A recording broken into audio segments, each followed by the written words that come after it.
Good morning guys! Grabe, napakasilaw. Kita nyo yan. Kakasilaw yung yung pader direct kasi dyan yung yung sara ko muna yung araw. So, yung magandang umaga. Grabe guys, I'm not feeling well pa rin. Pero malakas naman yung katawan ko. Pero parang mabigat lang ng konti. Ayun, pero kaya ko. Yun, kailangan kayanin. What time is it na ba? It's 8:40 na. So, hi Groot. Hindi yun na ilakad. Binabalang ni Chris, pinaihilang muna kasi nga. Ano ba yun? May topak na naman, saltek na naman itong kalbo na ito. Paano inaway ko kagabi? Naiinis kasi ako. Kasi hindi talaga. Hindi matigil-tigilan ng yosi. So, alam ko kay aga-aga na itong rant na to guys. Pero, wala lang, sinishare ko natin. Kasi, gusto ko pag sinabi mo na titigilan mo. Kasi, ako pag nangako ako guys, as in, yung, alam ko may mga pangako din naman ako hindi ko natutupad. Just like mga shoutout sa inyo. Kung sabihin nyo, practice what you preach na naman. Hindi yung, I mean, seryoso kasi yun sa amin na, kasi pinag-aawayan na lagi namin yun, diba? Sabi ko, tigilan mo yung yosi, para gusto maging masaya ako, maging okay yung pagsasama natin, is tigilan mo lahat ng vices.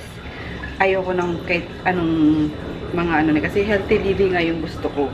Alam mo yung kahit na kumakain pa rin kayo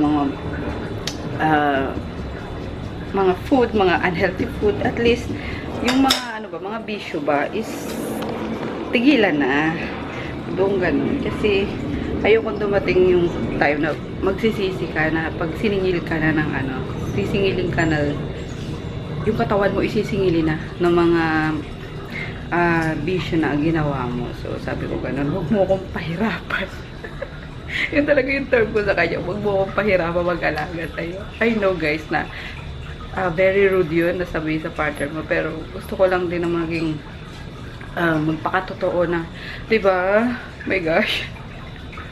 Hello ka. So anyway, ayun, nagluto na ako ng kanin. Ayan.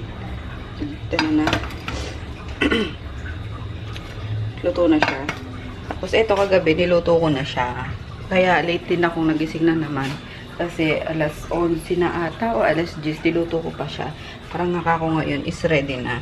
Ano naman to? Chicken liver na nilagyan ko ng yung ganito upo. So nilagay ko na dyan. Kaya pakainin natin mga dogs. Kasi aalis nga kami. So half nito. I-prepare ko na lang muna. Para umana na. Lumamig na. Kasi mainit yung kanin. Inadobo ko lang ito. Diba? Pagpadami yung gulay. Enjoy na naman ito si Grootin. Ayun, tapos nag-add tayo ng rice. Si Chris pala, gugutom na rin niya. Kain na kami actually. Yan ko lang to sa aso. I-prep ko lang. Ito lang din yung ulamin namin yung kagabi. Nagustuhan niya yung yung upo. So halika na, kain na tayo. Good morning, Paknit! Nagising ako kanina guys ng Korean. Katabi ko na pala. Pinaliguan namin kagabi yan bago na matulog. Kaya, ayun. Napasarap din tulog niya. Tumabi kay Chris. Tapos pinapulbos ako sa kanya ngayon. Nagising ako, niyakaw ko na lang. Mabango naman siya Sabi ko sa kanya, lagay ng pulbos. Kasi nakita ko na yung pulbos nila. Tapos ko nakatago pala doon sa cabinet namin. So, ay, Maggie naman talaga. Dali na, anak. Ayun, okay na yung ano niya, guys. Ay, ipapampam. Ayan, okay na. Nag-close na talaga na tuluyan. Tapos alam nyo kagabi, abang pinapaliguan ko siya. Nakaganon siya sa akin. Ay, hindi.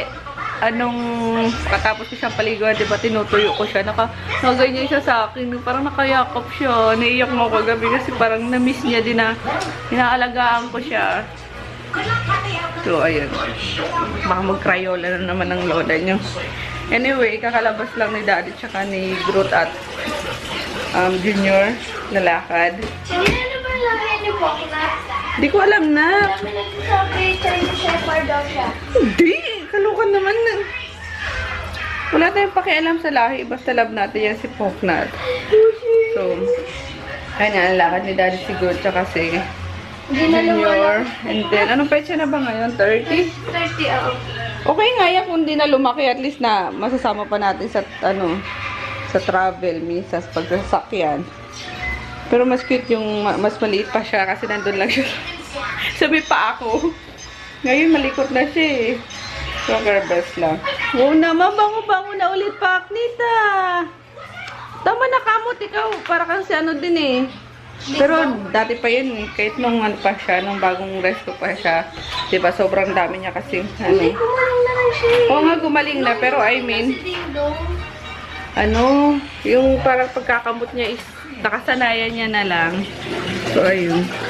Anyway, pupuno lang ako ng guys, tubig sa washing machine kasi, gumutok na labada ko. Lalabag muna ako, magpapaikot muna ako ng kahit mga decolor lang, tapos sisend na sa puti. Ay! Kita niyo pa. Kita niyo pala. Underwear na naka, So, yun. Hayaan mo na, nak. Huwag mo na lagyan masyado.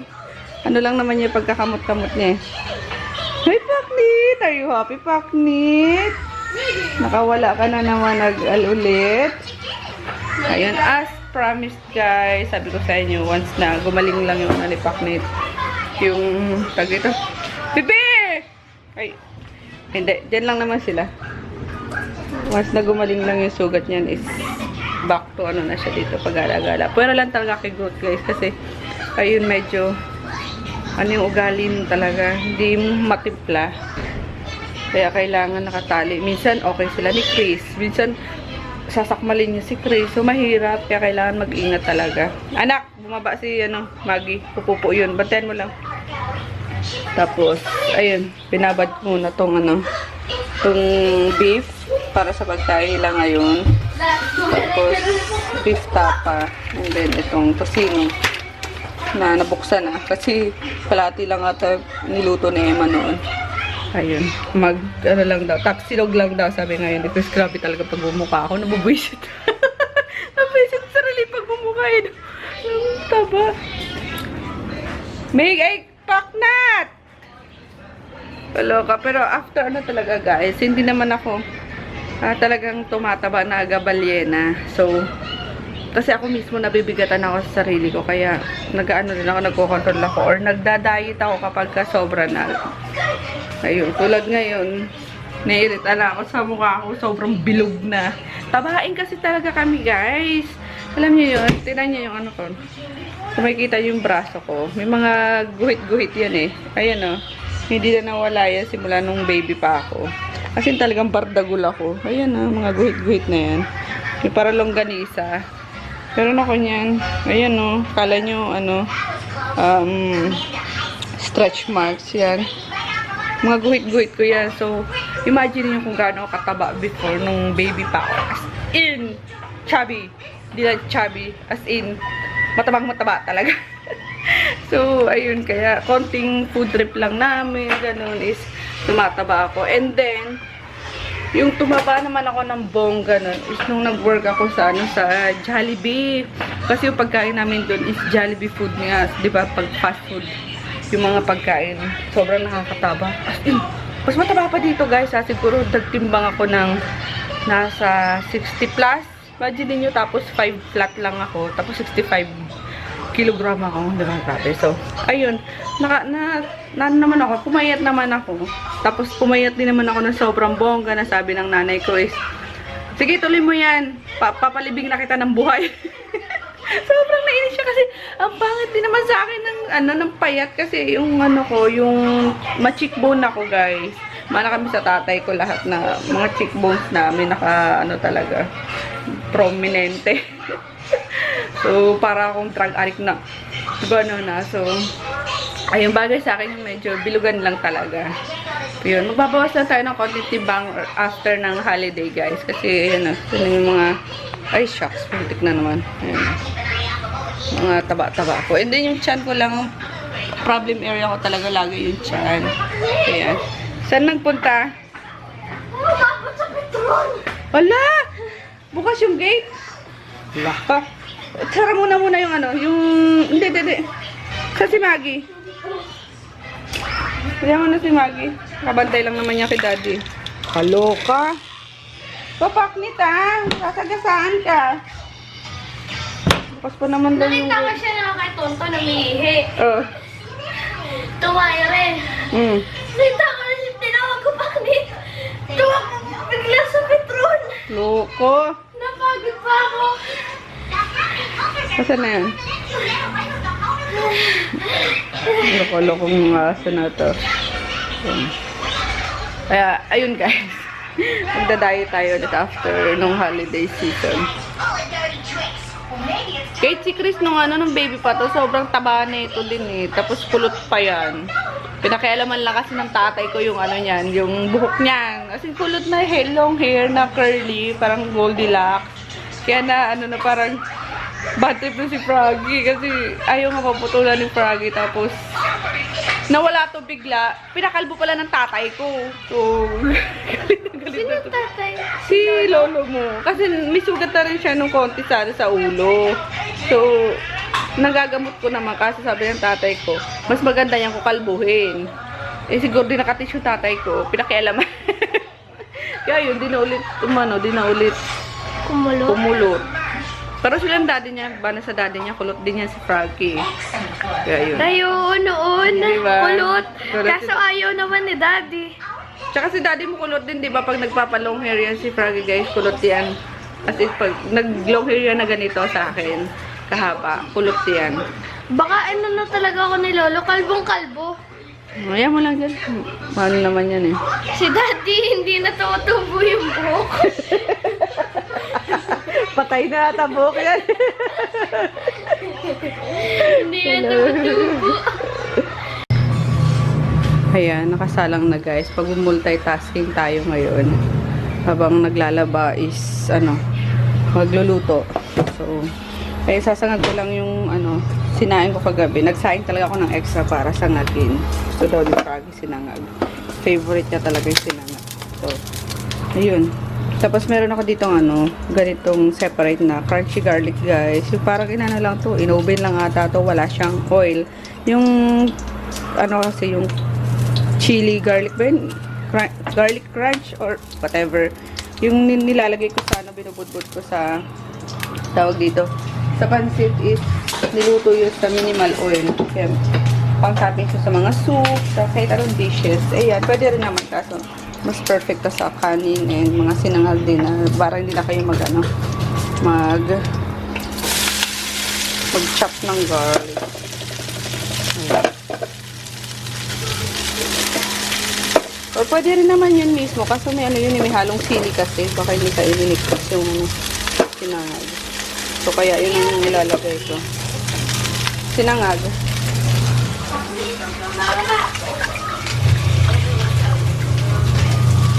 Ayan, konting oil lang. Tapos magsasaing na ako nung para sa dog and para sa pangkalian. Pag-iisahin ko na lang.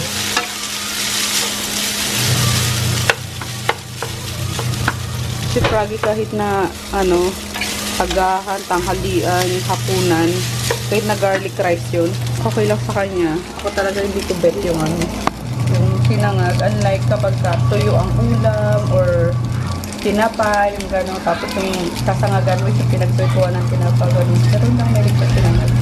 Ayan, sumasang guys. Doon mo muna si Grot sa labas. Lalaba ako yun. Doon ka muna, Grot ay. Tigas, aray ko. Oo. Dalit yung ating boobs. Aray ko. Bago pa lang pala ito. Yan pa lang atang gagamit. Ayun. Para siyang adobong mani. Yung amoy niya. Hindi tayong konti.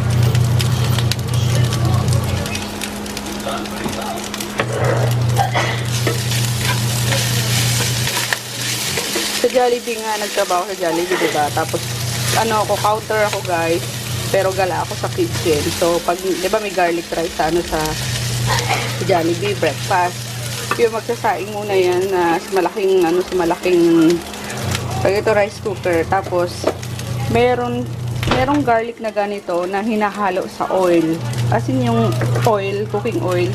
Ganun. Or nakahalo na ata yun. Tapos yun, ilalagay nila sa bagong saing na kanin. Tapos hahaluin. Ganun lang ang garlic rice.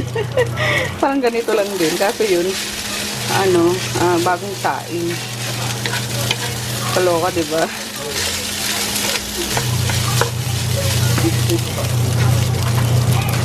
Tapos enjoy na enjoy ako magbalot ng burgers noon. Ang ayoko lang doon yung sa fry.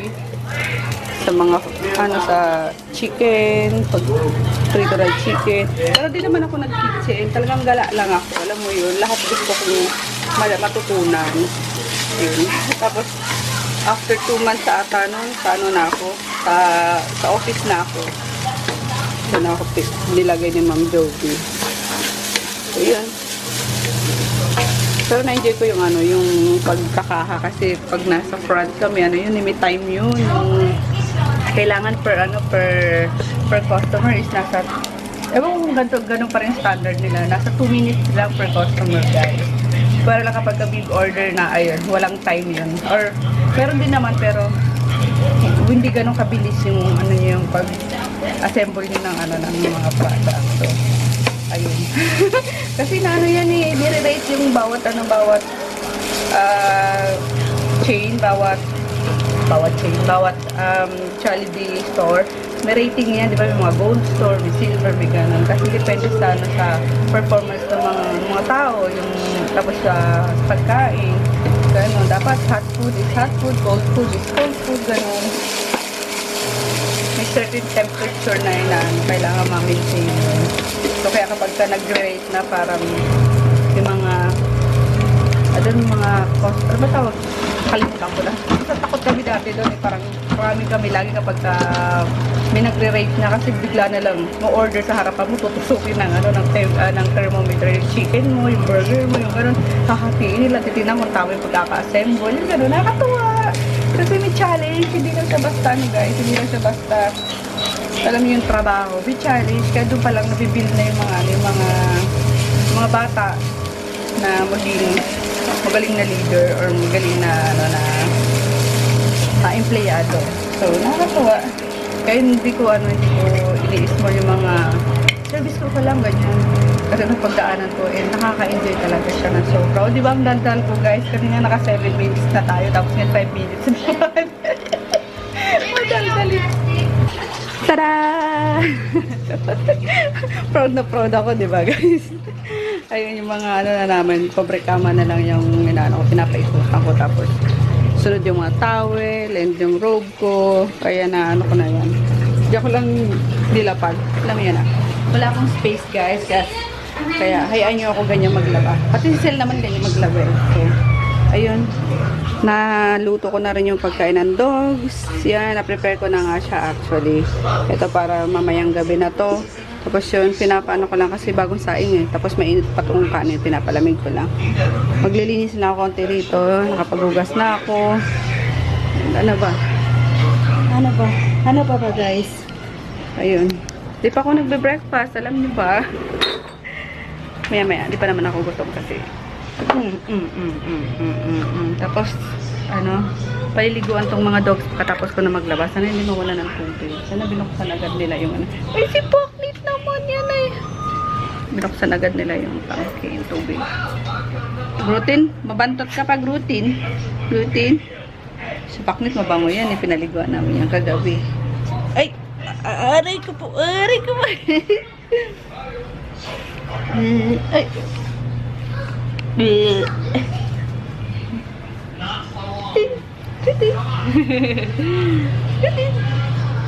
Sige, siksika na kayo dyan. Sige. Ito, nakadamba to. Nakasampa ka lang mo ang gan mo Gan ka ba? Ha? Kala mo gan mo, makasampa ka dyan oh. Dali. Ayusin natin yung pakapuno na yung tubig. Dali! Kapal ng buhok na Groot. Ano yung pinapanood ni daddy mo? Tapos na. Ugisingin mo na. Tapos na eh. Natulog naman. Kulangot na yun. Ayun. Hi, Miggy! Kain na tayo, guys. Yung fried rice. Diba? Sige, ito na lang din kainin ko. Ayun. Pero sa akin, ano to, itapa. Ito sa akin, tocino. Kasi pork lang. Puro laman lang. And then, nag-scramble ako ng egg. So, wait lang. Kain tayo, guys. Hindi yan sunog, ah. Sabihin nyo, sunog naman yung ano ko, yung tocino ko. Ganyan talaga gusto ko sa tocino, guys. Medyo, may, ano, nag-caramelize yung, tag dito, yung sugar niya. Kasi pag hindi, ano, hindi ganito ang luto, pili ko hilaw. Nakakadiring kainin. So, ganyan. Hindi yan sunog, guys, ha? Talagang, ini-insist ko sa'yo, hindi sunog. Dark lang siyang tingnan, pero hindi siya sunog. Ayan. Coffee lang tayo, tsaka yan. And then, egg. Habang itong dalawa is nanonood. Si Chris lang pala nanonood. Kaya si Daddy tulog. Time check, guys. 2:12 ng hapon. Sinipag ang lola nyo. Hindi pa rin ako tapos maglaba. Ayun. Yung mga i-hand wash na lang yung ano, yung lalaban ko. Ano ko na rin ngayon, i-hand wash ko na kasi habang walang ginagawa. Sayang ang panahon. Although sayang kung makulimlim. Kung mainit sana, tuyo na rin yan mamayang gabi. Kaya nakasampay na ako. Yun. Meron pa dyan. Ayan mga kobre kama. Yung ano lang ang pinapa-laundry ko yung comforter kasi sobrang bigat nun. And then, dapat nga itong mga ano eh, pinalaundry ko na lang din kaso wala eh, na ano ko, nabasa ko na. So, ano ko na lang, nilaban ko na and then pinapatuluan ko lang din para bago ko ilabas. Habang wala pang sampayan sa labas. Anyway, ayun nga. Puno lang tayo ulit ng tubig. Tapos ito yung mga ano ni Daddy, mga hand wash lang. Ay, sobrang nipis yung parang mga jersey. Mahirap pag inano yan eh. Pinahing machine. Masira, magalit na naman. And then, ayun yung mga underwear. Inano ko, binabad ko lang siya. Kasi di din siya pwedeng i-wash yung machine. Wala nang ilong ko. Mukha ako. Ayun. Sira mga garter ng ano, mga salawal natin eh. Yung bacon. Inaano ko lang yan, pinapababad ko lang. Ewan ko sel kung anong ginagawa niya. Alam ko, pinababad niya lang din, then na-hand wash niya lang. So, yun. And itong nakasalang is yung white. Inano ko na, pinapaikot ako na sa may, ano, sa may bleach. Sabay, ibababad ko siya until tomorrow. So, sana nga matuyo yan eh, para bukas. Ano, maisampay ko yan. Kaso, alanganin eh. Baka magputukan, diba? Pero sabi naman, bawal magpaputok. Kasi yung mga, ano, ano ba yun? Mga pulbura, kumakapit talaga yung mga sinampay, guys. Kaya kung may mga sinampay kayo, huwag nung hayaan sa labas. Kasi kahit nasabi walang paputok, kaya di rin may iwasan yun eh. Kumakapit talaga sa ano, sa mga damit. Ayan. Hindi na mapapaliguan itong mga dogs kasi malamig. Bukas na siguro. Abot pa naman. 31 pa lang naman tomorrow. Di ba, Groot? Excited pa naman ang Grooty na yung maligo. Ano, Groot? Uy, Jude. Excited ka? Parang hindi eh. Kailan ba ako nag-i-excite maligo, Mami? Ha? Kailan? Big boy yun. Laki niya, no? Pero ano lang yan. Aspin lang po. Sabi may lahi. Pero alam mo naman dyan sa Cartimar eh. Lokohan lang dyan eh. Kaloka. Pero I don't mind. Basta love ko si Groot. No, Grootin? No? Ano namin to na bili ni Daddy? Tawag doon. February 14. Ayan. Pero yung date of birth niya, siguro mga December eh. Hindi ko na lang matandaan kung anong sinabi nung nabilhan ko. Pero nakuha namin siguro is araw na mga puso. Yee! Kaya love namin yan extra siguro eh. No? Sauce. Thank you. May kiss pa ako eh. Kasi masyoko ka. Bantot ko pa eh. Hindi mo na maligo bukas siguro. Ayun. Tapos nagpapahatid sila Mika. Sa ano daw, magsiswimming daw. May ano nga eh, may makulimlim. Tapos magsiswimming pa. May pa-swimming daw yung ninang ni Lucia. So nagpapahatid sila kay Froggy sa sa Bacoor ba? Basta sa Cavite. Malapit lang naman. Mamayang alas 5 daw. So, yun lang guys. Giniginaw na ako. Ay, madilim. Mahangin eh. Maginaw.